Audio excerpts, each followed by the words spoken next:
దర్శక ధీరుడు రాజమౌళి రూపొందించిన multi starrer triple R box office వసూళ్లలో వరల్డ్ వైడ్ గా సత్తాని చాటిన విషయం తెలిసిందే.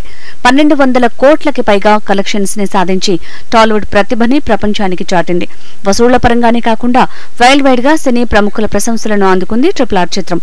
ఎన్టీఆర్, రామ్ చరణ్ల నట వైదూష్యానికి అభినందనలు వెల్లువెత్తాయి.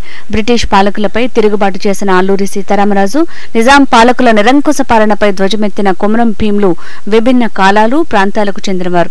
అలాంటి ఇద్దరు స్వతంత్ర వీరులు కలిసి పోరాటం చేస్తే ఎలా ఉంటుంది అనే ఫిక్షన్ స్టోరీతో అద్భుతంగా ట్రిపుల్ ఆర్ ని తీర్చిదిద్దాడు రాజమౌళి. భారతీయ భాషలన్నింటా విజయ ఢంకా మోగించి హాలీవుడ్ తో సహా విదేశాల్లోనూ జయకేతనం ఎగురవేసింది ట్రిపుల్ ఆర్. రిలీజ్ అయి చాలా కాలం అవుతున్నా ఇంకా పలువురు ప్రశంసలను పొందుతోంది. ఈ నెల 20 నుంచి దక్షిణాది భాషల్లో G5 లో స్ట్రీమింగ్ అవుతోంది. హిందీ వర్షన్ నెట్ఫ్లిక్స్ లో స్ట్రీమింగ్ అవుతోంది. Hollywood star writers triple R ని ప్రశంసలతో ముంచెత్తారు. తాజాగా మరో ఘనతని సాధించింది ట్రిపుల్ ఆర్. వరల్డ్ ఫేమస్ పత్రిక Los Angeles Times triple R కి అరుదైన గౌరవాన్ని ఇచ్చింది. 2022లో రిలీజ్ అయిన చిత్రాల్లోంచి వరల్డ్ వైడ్ గా 11 చిత్రాలను బెస్ట్ మూవీస్ గా ఎంపిక చేసింది. వాటిలో 10వ స్థానంలో నిలబడి భారతదేశ ఘనతని చాటింది ట్రిపుల్ ఆర్.